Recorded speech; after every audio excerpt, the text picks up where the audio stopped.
Yes, beta, in this chapter, ruling the countryside, you have to remember the date. Which date? Yes, 12th August 1765.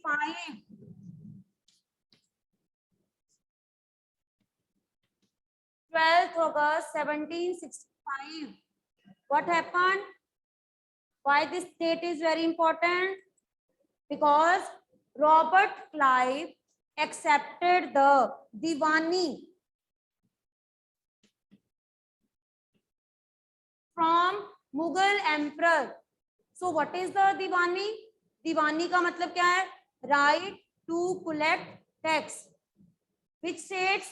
कौन सी states का? 3. Bengal, Bihar and Odisha. Bengal, Bihar and Odisha. Now, this we have completed in the last chapter. यहाँ तक हमने किया था. Now we will continue with this. हम आगे इसके करेंगे. That after getting Diwani, how it was profitable. दीवानी मिलने के बाद ईस्ट इंडिया कंपनी को इसका प्रॉफिट जो है वो कैसे हुआ. For long question. Pulkit shift here. Leave one bench. बेटा you also leave one bench. Mask. Wear your mask properly. ठीक है. No wear your mask. It is compulsory to wear mask while sitting in the class. Okay. So first of all, Diwani. How Diwani was important for the East India Company? Because with the getting of Diwani rights, it increased the financial resources of the company. Company को क्या मिल गया? Right to collect tax. अब company के financial resources जो है वो increase हो. Then they had to think how to administer.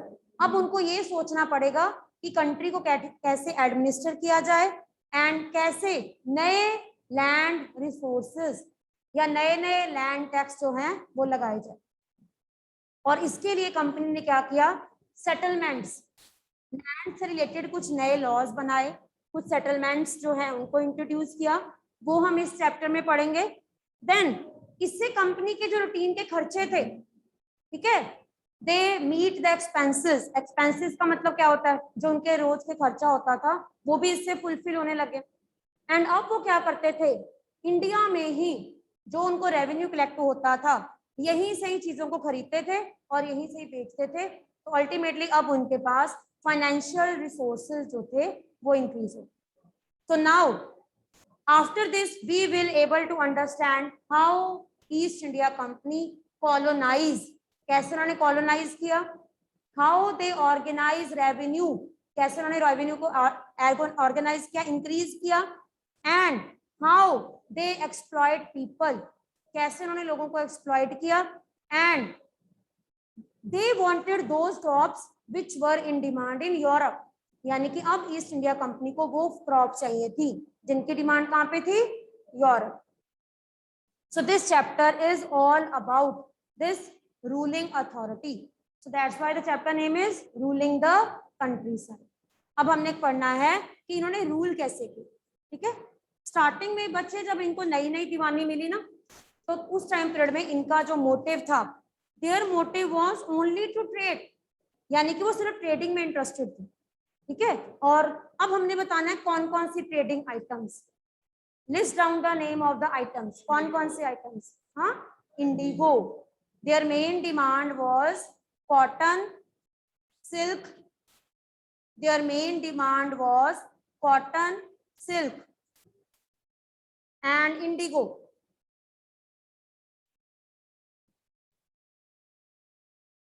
अब ब्रिटिश ईस्ट इंडिया कंपनी जो थी, इन्होंने क्या करना शुरू कर दिया? कॉटन, सिल्क जो है इंडिया से कम रेट पे खरीदी जाती थी और फॉरेन कंट्रीज में हाई रेट में बेची जाती थी. तो बीच का जो प्रॉफिट था ये कौन शेयर करता था? East India Company. And at that time in Bengal many people they faced exploitation.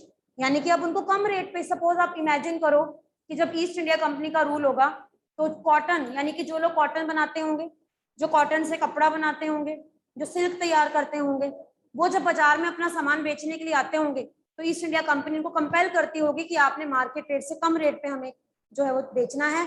अगर आप नहीं बेचोगे तो आपकी लैंड, आपका घर जो है वो कौन ले लेगा?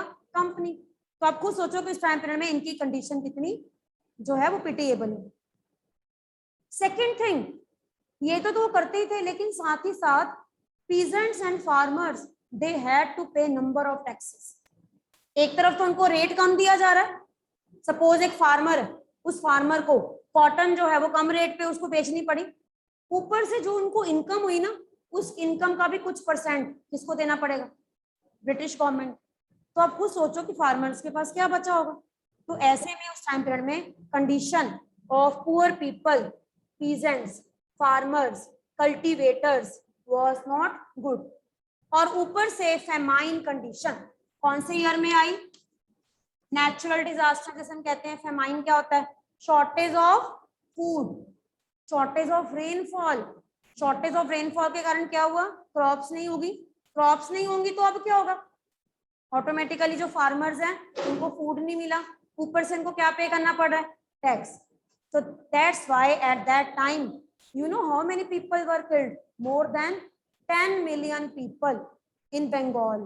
More than 10 million people, they died in Bengal due to this shortage of food. सब नियर अबाउट था, लेकिन इसका वर्स्ट इफेक्ट जो था वो कहाँ पे नजर आया? बंगाल। क्लियर? तो ये कंडीशन थी उस टाइम पीरियड। अब इस पर्टिकुलर टाइम पीरियड में ईस्ट इंडिया कंपनी को ये लगा कि अगर लैंड रेवेन्यू सोर्सेज कम हो जाएंगे तो उनकी इनकम क्या हो जाएगी? कम। अब उन्होंने क्या किया? रेवेन्यू कलेक्ट करने के लिए कुछ एग्रीकल्चर में इंप्रूवमेंट, अब हम पढ़ेंगे इंप्रूवमेंट। अभी हमने पढ़ा दीवानी और उसके बाद अब हम पढ़ेंगे इंप्रूवमेंट।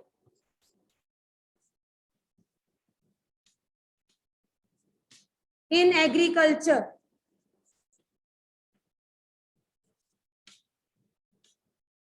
वो कहते हैं कि हमने इंप्रूवमेंट की, उनके लिए इंप्रूवमेंट। क्यों? हम कहते हैं कि उन्होंने एक्सप्लॉयटेशन किया, लेकिन हमने पढ़ना है कि ब्रिटिशर्स ने अपने अकॉर्डिंग एग्रीकल्चर में क्या क्या इंप्रूवमेंट, कौन कौन सा नया सिस्टम अडॉप्ट किया। फर्स्ट क्या था? Permanent settlement. कौन से ईयर में, कौन से ईयर में स्टार्ट किया गया? 1793। किसने स्टार्ट किया? ये बहुत ध्यान से नोट करो, बच्चे मिक्स कर देते हैं इसको। Lord Cornwallis, he started this system permanent settlement in 1793। ठीक है? क्या नाम था उनका? ब्रिटिश ऑफिसर जो थे Lord Cornwallis. Now we will read the features. अब according to 3 marks 5 marks you have to learn the features of permanent settlement। अब हर फीचर का ना एक वर्ड माइंड में रखो। जैसे इस परमानेंट की जब हम बात करते हैं तो सबसे पहले आपके माइंड में आना चाहिए वर्ड राजा, किंग्स या तालुकादार। बच्चे यहाँ पे तालुका, तालुका मतलब क्या होता है? Part of land. तालुका का मतलब क्या होता है? Part of land. कई बार क्या होता था कि कुछ लोगों को, कुछ ग्रुप को एक लैंड दे दी जाती थी और उस लैंड से टैक्स कलेक्ट करने की जिम्मेवारी किसकी होती थी? तालुकादार। कई कई कई लैंग्वेजेस में इसको जमींदार कहते हैं, तालुकादार, है ना? तो ऐसे ही परमानेंट सेटलमेंट के अंडर ईस्ट इंडिया कंपनी घर घर जाकर लोगों से टैक्स नहीं ले सकती क्योंकि उनके पास इतने जो हम कह सकते हैं कि ऑफिसर्स नहीं थे। उन्होंने क्या किया? 1793 से एक नया सिस्टम स्टार्ट किया जिसको कहा गया permanent settlement. Now rajas and taluqdar, इनको क्या बना दिया? जमींदार। जमींदारी, जमींदारी का मतलब इनको अपने अपने एरिया के जमींदार बना दिया। अब उस एरिया से टैक्स कलेक्ट करने की जो रिस्पॉन्सिबिलिटी है वो किसको दे दी? जमींदार। अब ये जमींदार जो है अपने एरिया से टैक्स कलेक्ट करके किनको देंगे? ईस्ट इंडिया कंपनी को। पहले वो क्या थे? अपने अपने एरिया के किंग्स थे, अपने अपने एरिया के तालुकादार थे। अब उनको नाम क्या दे दिया गया, क्या नाम दे दिया गया उनको, जमींदार, जमींदारी प्रथा। इसको क्या बोलते हैं, परमानेंट सेटलमेंट भी कह सकते हो, जमींदारी सिस्टम भी कह सकते हो। ठीक है, ये हो गया नंबर 1। अब ये करते क्या थे, उनका फंक्शन बता दो। They collected taxes from the peasants, obviously peasant से टैक्स कलेक्ट करेंगे। एंड क्या अपने पास रखते थे, नो, दे पे टू ईस्ट इंडिया कंपनी, वो कंपनी को रेवेन्यू पे करते थे। सेकंड फंक्शन हो गया। थर्ड, अब नाम से ही पता लगता है कि नाम क्या है, परमानेंट। परमानेंट का मतलब फिक्स कर दिया, यानी कि जमींदार को बोल दिया कि आपने इस लैंड से हमें जो है वो पूरे ईयर के आपने हमें 6,000 रुपीज देने, ये अब आपके ऊपर है कैसे देते हो। ठीक है, तो इस तरह से उसको फिक्स कर दिया। किसी किसी जमींदार की लैंड ज्यादा होती थी तो उसको बोल दिया कि आपने 12,000 रुपीज देना, इट वॉज फिक्स। ठीक है, तो इसीलिए इसको क्या बोलते हैं, परमानेंट सेटलमेंट। ठीक है, revenue was fix permanently, revenue को जो है वो फिक्स कर दिया गया। अब मोटिव क्या था इसका, मोटिव क्या था, रेगुलर रेवेन्यू कलेक्शन। कंपनी बेफिक्र हो गई। अब मेन रिस्पॉन्सिबिलिटी किसकी थी, रिस्पॉन्सिबिलिटी जमींदार। ठीक है, so main motive of this system was to ensure regular revenue collection. ठीक है, और इस तरह से हम ये कह सकते हैं। अब पता क्या है, अब जमींदार के ऊपर बर्डन आ गया। जमींदार को पता है कि अगर मैंने ईयर का 6,000 नहीं दिया तो मेरी जमींदारी किसी और को दे दी जाएगी। तो जमींदार क्या करेंगे, लैंड पे क्या करेंगे, इंप्रूवमेंट्स करेंगे, फार्मर्स को फैसिलिटीज प्रोवाइड करेंगे, ताकि वो टैक्स कलेक्ट, जितना टैक्स कलेक्शन ज्यादा होगा उतना ही उनकी जमींदारी सिस्टम जो है वो आगे कंटिन्यू। और इस सिस्टम को बना दिया हेरिडिटरी, यानी कि जमींदार का बेटा आगे जमींदारी बने। अल्टीमेटली जो है इस सिस्टम को थोड़ा हेरिडिटरी बना दिया। ये तो थे इसके फीचर्स। अब आ जाओ problems. Which were the problems, so write down problems, headings लिखो प्रॉब्लम्स। Number 1, high revenue.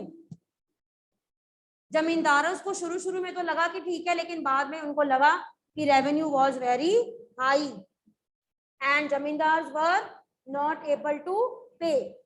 ठीक है, सबसे पहले आप बताओगे that the taxes or revenues were very high and zamindars found it difficult to pay, उनको बहुत डिफिकल्ट लगता था पे करने में। and if they fail to pay, अगर वो 6,000 सपोज इसको 12,000 दिया, if they fail to pay then they lost their जमींदारी, उनकी जमींदारी उनसे वापस ले ली जाती थी और किसी और को दे देते थे। then थर्ड, फिर कंपनी ने क्या शुरू किया, ऑक्शन।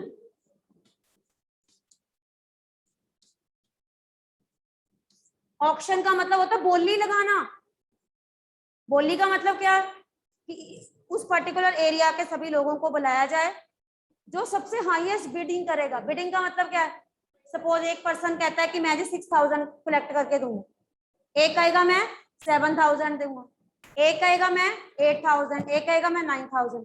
तो ईस्ट इंडिया कंपनी तो बहुत चालाक थी, वो किसको देंगे, 9,000। ऑक्शंस। और जब ऑक्शंस की बात आती है तो इसमें फिर करप्शन ज्यादा होती है। ऐसे में फिर जमींदार जो थे ना, they were independent to exploit the farmers. उनको पता है कि हमने इस लैंड से 9,000 कलेक्ट करके ब्रिटिशर्स को देना है, तो sometimes they tortured, they exploited the farmers. Peasants को मारा जाता था, अगर वो रेवेन्यू नहीं पे करते थे तो उनको अटैक किया जाता था, एक्सप्लॉइट किया जाता था। सो ऑक्शंस वर ऑर्गेनाइज्ड, नीलामी करते हैं, बिडिंग करते हैं, बोली लगाना। Auctions were organised by company to sold zamindari, zamindari को बेचा जाता था और जो हाईएस्ट बिडिंग करते थे उनको जमींदारी दे दी जाती थी। And even this was the system in which many farmers and peasants they were exploited. ये प्रॉब्लम है, क्लियर। अब आ जाओ सेकेंड जो प्रॉब्लम, सेकेंड जो सेटलमेंट जो है वो इंट्रोड्यूस की, दैट वाज महलवाड़ी। महल का मतलब क्या होता, वैसे पैलेस नहीं, हिंदी में देखा जाए महल को क्या बोलते हैं, पैलेस, लेकिन यहाँ पे इसका मतलब क्या है, विलेज। महल, महल का मतलब क्या होता है? विलेज।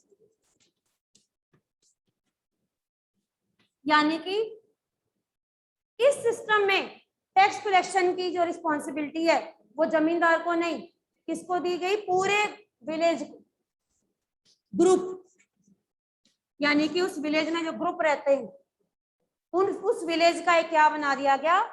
विलेज का क्या बना दिया गया? Headman.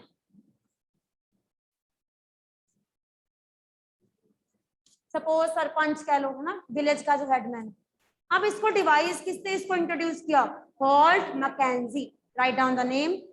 This Mahalwari system was initiated और introduced by Holt, HOLT, Holt Mackenzie, MACKENZIE। कौन से ईयर में? 1822। Holt Mackenzie introduce Mahalwari system in 1822। और आपको पता है सबसे पहले ये कौन से एरिया में शुरू किया गया? North West Province of Bengal. North West Province of Bengal. सबसे पहले बंगाल के नॉर्थ वेस्ट पार्ट में इसको शुरू किया गया। अब इसके फीचर हमने बताने। नंबर 1, अकॉर्डिंग टू मैकेंजी, उसने ये कहा village is the main unit of administration. Village को उसने इंपॉर्टेंस दी और उसने कहा कि इंडियन सोसाइटी में विलेज जो है वो सबसे इंपॉर्टेंट है। According to Mackenzie, village is the most important institution in Indian society. Second, उसने क्या डायरेक्शंस दी? सबसे पहले क्या किया जाए? विलेज का क्या करवाया? उसने क्या करवाया बच्चे? सर्वे। अलग अलग विलेजेस के सर्वे करवाए। क्यों? उसका ये मानना था कि हर विलेज की लैंड जो है वो क्या होती है? डिफरेंट होती है। किसी विलेज की लैंड फर्टाइल होती है, किसी विलेज की लैंड कम फर्टाइल होती है, और किसी विलेज की लैंड जो है वो बैरन हो सकती है। अब अगर बैरन लैंड है, बैरन लैंड में विलेज हेडमैन को कह दिया जाए कि आपने 6000 रुपीज देना है, तो वो दे पाएगा? नो। इसका मतलब क्या है? महलवाड़ी सिस्टम के अंडर पहले सर्वे करवाया गया और सॉइल की क्वालिटी को क्या किया गया? चेक किया गया, and according to that revenue जो है डिसाइड किया। ठीक है। सेकंड आप क्या बताओगे? Under his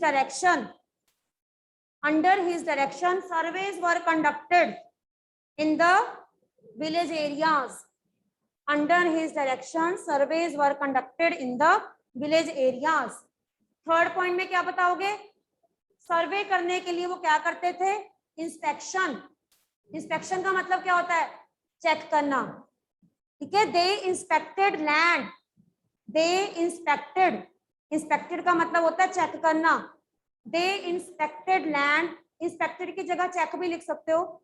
they check the land quality, fields, soil and calculated revenue।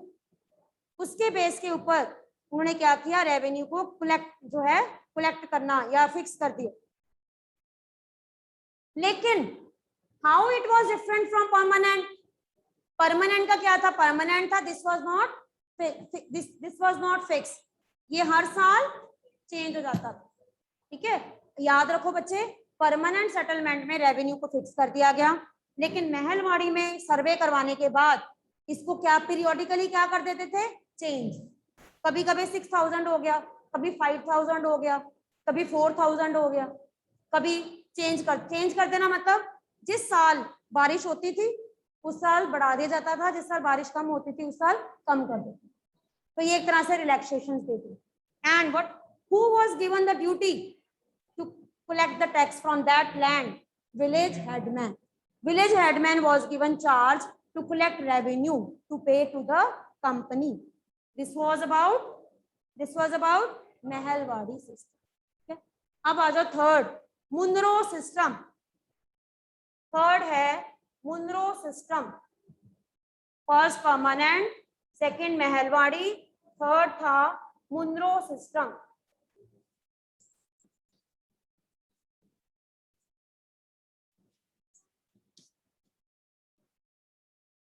सबसे पहले तो आपने ये बताना है कि इसका नाम मुनरो क्यों पड़ा, क्योंकि इसको जो है वो किसने जो आइडिया कौन लेकर आए थे, थॉमस मुनरो। लेकिन साथ ही इसको क्या बोलते हैं, रैयतवाड़ी, रैयतवाड़ी सेटलमेंट। रैयत, इसमें रैयत वर्ड, रैयत का मतलब क्या होता है, कल्टीवेटर। कल्टीवेटर कौन होता है, जो लैंड को क्या करता है, कल्टीवेट, जो लैंड को कल्टीवेट करता है, जो लैंड पे क्रॉप्स उगाता है। इसका मतलब है, आप खुद सोचो, परमानेंट में किसको इंपॉर्टेंस दी, जमींदार को। सेकंड में महलवाड़ी में किसको इंपॉर्टेंस दी, विलेज हेडमैन को। इसमें इंडिविजुअल, इंडिविजुअल का मतलब पर्सन, रैयतवाड़ी मतलब पर्सन, कल्टीवेटर जो क्रॉप्स उगाएगा। अब एक और पर्सन का नेम इसमें याद रखो, Alexander Read. Read and Munro, दो वर्ड याद रखो, Alexander Read and Thomas Munro. Alexander Read and Thomas Munro, ठीक है, ये याद रखो। एंड सेकंड, आपने ये याद रखना है कि इसको कहां पे एक्सपेरिमेंट किया गया, southern India. Southern India, southern India मतलब इंडिया के साउथ में इसका एक्सपेरिमेंट किया गया, tried in south southern areas, ठीक है। एंड बेसिकली ये एरियाज पहले किसके अंडर में थे, Tipu Sultan. These areas were under the control of Tipu Sultan. तो इतना याद हो गया। Number 1, ryotwari settlement. रैयत का मतलब क्या है, कल्टीवेटर। किन्होंने इनको स्टार्ट किया, Thomas Munro and Alexander Read. Third, areas, which areas were selected, south of India, ठीक है। अब आ जाओ यहाँ पे कि दोनों ये मानते थे, रीड एंड मुनरो ये मानते थे कि जो इंडिया का सदर्न पार्ट है ना, वहां पे जमींदार नहीं है इतनी, मतलब वहां पे कोई पर्सन जो है पूरे विलेज की या एरिया की रिस्पॉन्सिबिलिटी लेने को तैयार नहीं। तो ऐसे में टैक्स कलेक्शन की रिस्पॉन्सिबिलिटी किसको दी जाती, सो that's why in these areas direct settlement, direct settlement का मतलब होता है direct settlement between company and cultivator, company and cultivator. Company and cultivator का मतलब है कल्टीवेटर डायरेक्ट कंपनी को क्या देगा, टैक्स दे, ठीक है। So both felt that in southern India zamindari system is not successful, so that's why they made direct settlement with the cultivators, and now cultivators were responsible to give revenue for their tax to company। यानी कि cultivator जो है, जिसकी जितनी land है वो उतना ही tax government को दे, ठीक है। इसके लिए भी क्या किया गया, फील्ड्स एंड फार्म्स वर सर्वे। सर्वे का मतलब होता है सर्वे करवाए गए, और उन सर्वेस के बाद असेसमेंट। असेसमेंट का मतलब क्या होता है, ईयरली, ईयरली जो है वो टैक्स जो है वो फिक्स कर दिया गया। एंड कल्टीवेटर जो है, now they were made responsible to pay taxes और revenue. So this was all about new changes and improvement in the agriculture. Clear? Yes, today I have covered page number 27, then 28, 29, ठीक है। In between बच्चे आप short में information, महल का meaning जो है आपको पता होना चाहिए, ठीक है। हाँ जी, अब हम, ये तो हमने पढ़ा एग्रीकल्चर के बारे में, ये तो टेक्स्ट का था, सिर्फ एक पार्ट था। अब हम पढ़ेंगे क्रॉप्स के बारे में।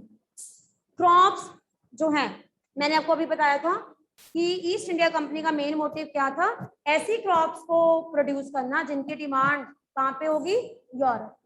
कौन कौन सी क्रॉप्स मैंने बताई, जैसे opium, Indigo, cotton, silk. Now अब हम इसी की एक स्टोरी पढ़ेंगे, इंडिगो।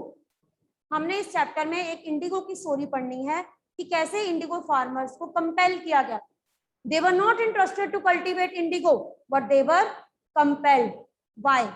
लेकिन उससे पहले थोड़ा सा आपको इंट्रोडक्शन जो है वो पता होनी चाहिए कि जब हमारी कंट्री में कल्टीवेटर्स को फोर्स किया जाता था, ठीक है, कौन कौन से एरियाज में फोर्स किया गया। नंबर 1 राइट डाउन, बंगाल जो है, बंगाल में लोगों को किस चीज के लिए फोर्स किया गया? जूट प्रोडक्शन, क्योंकि वहां पे जूट बहुत अच्छा होता है। Bengal, Bengal for jute production. Cultivators को फोर्स किया गया, Bengal for jute production. Assam for tea plantation, Assam for tea plantation. Sugar cane in Uttar Pradesh, sugar cane in Uttar Pradesh, sugar cane in Uttar Pradesh. Wheat in Punjab. ये एरियाज जो थे, दीज एरियाज वर बेस्ट। ये सारा ब्रिटिशर्स ने सर्वे करवाया कि इन एरियाज में ये बेस्ट जो हैं वो प्रोडक्शन हो सकती है। Then cotton in Maharashtra, cotton in Maharashtra and rice in Madras, rice in Madras. So these crops were in great demand for European market. So that's why Britishers, they introduced different kind of measures to increase the production. ठीक है? And number one, indigo. सबसे ज्यादा force जो है वो किनको किया? Indigo. Indigo के लिए सबसे ज्यादा फोर्स किया गया. Why? अब आपने रीजन बताना है कि इंडिगो क्या था. Which color was obtained from indigo? Blue color. Blue color was obtained from indigo. And इसका आपकी बुक में एक प्रिंट है, you can see Kalamkari print.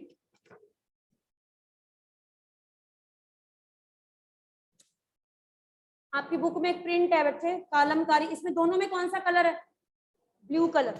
तो ये ब्लू कलर ऑब्टेन करने के लिए Indigo that was produced on large scale. Europe में इस कलर की बहुत डिमांड थी. ठीक है, लेकिन आपको पता है इसके अलावा ये दो प्रिंट आपने याद रखने हैं. ठीक है, जो फिगर 5 है ये है कालमकारी फ्रॉम इंडिया. एक और प्रिंट है that is Morris, that is Morris, William Morris. William Morris ने ये प्रिंट जो है वो डिजाइन किया था. विलियम मॉरिस, ये भी एक कॉटन प्रिंट है, इस पे भी ब्लू कलर है. तो India was the biggest supplier of cotton eight that time. ठीक है, क्योंकि इंडिया की जो क्लाइमेट है, write down it's climate. India का क्लाइमेट क्या था? ट्रॉपिकल. बेटा जो ट्रॉपिकल एरियाज होते हैं ना, ट्रॉपिकल एरियाज कौन से होते हैं? जो equator, tropic of Cancer and tropic of Capricorn के बीच के एरियाज, ये कौन से हैं? ट्रॉपिकल. इंडिया जो है, southern India, part of India जो ट्रॉपिकल एरिया में आता है, तो यहाँ में कॉटन की, इंडिगो की प्रोडक्शन बहुत अच्छी होती है. So that's why Britishers they wanted blue colour to obtain and this plant was introduced and farmers were compelled to grow indigo. लेकिन ब्रिटेन में भी एक और प्लांट था, उसको क्या बोलते थे? वॉर्ड. क्या नाम था उसका? WOAD, woad plant. इसकी हिस्ट्री क्या थी? यानी कि जिस तरह से इंडिया में इंडिगो था, ऐसे ही यूरोप में भी एक प्लांट था. उस प्लांट का नाम क्या था? वॉर्ड. स्पेलिंग क्या है? WOAD. इस कलर से, इस प्लांट से क्या बनाया जाता था? Violet and blue colour. But reason क्या था? इसका जो कलर था दैट वाज डल. इसका जो कलर था वो डल था as compare to Indian indigo. इसीलिए ब्रिटेन में लोग जो थे वो वोड को नहीं बल्कि इंडियन इंडिगो को प्रेफर करते थे. शुरू में जो वोड के प्रोड्यूसर थे उन्होंने अपनी गवर्नमेंट को कहा कि आप इंडियन इंडिगो को क्या कर दो? बंद कर दो, ताकि उनका वोट बिके. ब्रिटिश गवर्नमेंट ने कुछ देर के लिए किया, लेकिन लेटर ऑन इंडियन इंडिगो की डिमांड इतनी ज्यादा थी कि उनको अपनी पॉलिसी को क्या करना पड़ा? वापस करना पड़ा. और इस तरह से इंडिया के इंडिगो की डिमांड कहाँ पे हुई? यूरोपियन मार्केट में. ठीक है, एंड इस तरह से हम ये कह सकते हैं कि हमारी कंट्री में जितने भी ब्रिटिशर्स मिल्स थी जो ब्लू कलर चाहती थी अपने कपड़े की उसमें प्रिंटिंग के लिए, तो इंडिया में इंडिगो जो है वो प्रिपेयर किया जाता था। And for that east India company expanded the area. उन्होंने क्या किया, जिन फार्म्स में बीट और राइस ग्रो किया जाता था, they were selected for indigo। अब आप खुद सोचो कि ऐसी फर्टाइल लैंड जहां पे पहले वीट और राइस ग्रो किया जाता है, उस लैंड पे अगर इंडिगो उगाएंगे तो इंडिगो का मेन प्रॉब्लम क्या थी, 2-3 इयर्स के बाद लैंड क्या हो जाती थी, बैरन बंजर हो जाती। और इससे क्या हो गया, कंट्री में धीरे धीरे फूड शॉर्टेज आनी शुरू हो गई। अब बेचारे जो किसान है वो इंडिगो थोड़ी खा सकते हैं। पुराने टाइम में किसान क्या करते थे, उनके पास जो लैंड होती थी, बीट जो है या राइस जो है उसको ग्रो करते थे, कुछ अपने लिए बचाते थे सारे साल के लिए और बाकी बेच देते थे। लेकिन इंडिगो को वो क्या करेंगे, और अगर वो इंडिगो उगाएंगे भी तो उनको क्या करना पड़ेगा, कम रेट पे गवर्नमेंट को देना पड़ेगा, ऊपर से उनको टैक्स भी पे करना पड़ रहा है। तो ऐसे में खुद सोचो कि इंडिगो के कल्टीवेटर्स के साथ उनको कितना एक्सप्लॉइट किया। So in the write down the data, in 1810